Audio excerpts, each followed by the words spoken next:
ناظرین، ایک لڑکے کو اپنے محلے کے امام مسجد کی بیوی سے بے انتہا محبت ہو گئی۔ لڑکے نے اپنی اس محبت کا ذکر اپنے ایک بہت قریبی یار سے کیا۔ اس نے اپنے یار سے کہا، مجھے امام صاحب کی بیوی سے بے انتہا محبت ہے اور میں چاہتا ہوں اس معاملے میں تم میری مدد کرو۔ اس کے دوست نے استفسار کیا کہ میں تمہاری مدد کیسے کر سکتا ہوں؟ اس لڑکے نے کہا، میں امام صاحب کی بیوی سے ملنا چاہتا ہوں، لیکن مسئلہ یہ ہے کہ امام صاحب نماز پڑھا کر جلدی گھر آ جاتے ہیں اور مجھے ملنے کا بالکل بھی وقت نہیں ملتا۔ تم ایسا کرو، کل سے نمازیں پڑھنا شروع کرو اور امام صاحب کو اپنے عجیب مسئلوں میں الجھا کر رکھو تاکہ وہ تمہارے مسئلوں کا جواب دیتے دیتے گھر سے لیٹ ہو جائیں، اور اسی دوران مجھے ان کی بیوی سے ملاقات کے لیے خوب وقت مل جائے گا۔ اس کے دوست نے کہا، یہ تو کوئی مسئلہ نہیں۔ اس سے اگلے دن وہ لڑکا نماز پڑھنے کے لیے چلا گیا۔ یہ نماز نہ تو اللہ کے لیے تھی اور نہ ہی کوئی نیکی کی نیت تھی، یہ محض اپنے دوست کے گناہ میں ایک معاونت تھی۔ لڑکے نے ایسا ہی کیا۔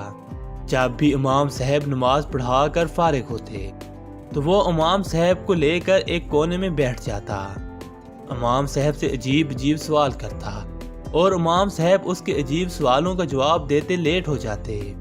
اسی دوران اس کا دوست امام صاحب کی بیوی سے ملاقات کر لیتا۔ یہ معاملہ تقریباً 2 سے 3 مہینے چلتا رہا۔ ایک دن اس کے دل میں خیال آیا کہ میں کتنا غلط کر رہا ہوں۔ امام صاحب کی بیوی کے لیے میں نے کیا کیا تاکہ میرا دوست خوش ہو جائے، لیکن یہ تو گناہ ہے جس کا مجھے کل کو حساب دینا ہے۔ دنیا مکافات عمل ہے، ہو سکتا ہے کل کو یہ میرے ساتھ بھی ہو جائے۔ اس کے دل میں طرح طرح کے خیال آنا شروع ہو گئے۔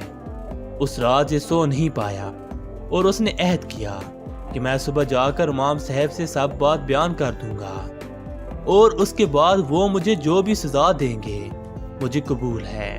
اگلے دن لڑکے نے جا کر امام صاحب کو سب ماجرا بیان کر دیا۔ امام صاحب نے اس کی بات سنی اور مسکرا کر کہا، ارے نادان، نہ تو میری کوئی بیوی اور نہ ہی میری کوئی بہن، تمہارا دوست کس کی بیوی کو ملنے جاتا ہے؟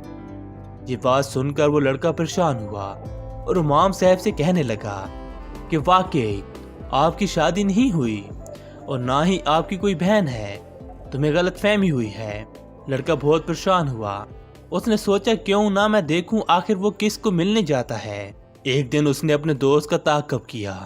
اس نے دیکھا کہ اس کا دوست اس کے گھر میں داخل ہوا اور اسی کی بیوی کے ساتھ ملاقات کرتا رہا۔ یہ دیکھ کر یہ لڑکا بہت پریشان ہوا۔ اس کے پاؤں کے نیچے سے جیسے زمین نکل گئی۔ یہ ہاتھ ملتا رہا۔ واقعی دنیا مکافات عمل ہے، جو کسی کے لیے گڑھا کھودے گا وہ اس میں خود ہی گرے گا۔ اللہ تعالیٰ فرماتے ہیں، گناہ میں کسی کا ساتھ مت دو اور نیکی میں بڑھ چڑھ کر ایک دوسرے کا ساتھ دو، اور اچھا دوست وہی ہے جو کسی کو گناہ سے روکے اور اس کو اللہ کی طرف متوجہ کرے۔ اللہ کریم ہمیں بھی اچھے دوستوں سے نوازے۔ کمنٹس میں آمین ضرور لکھیے گا۔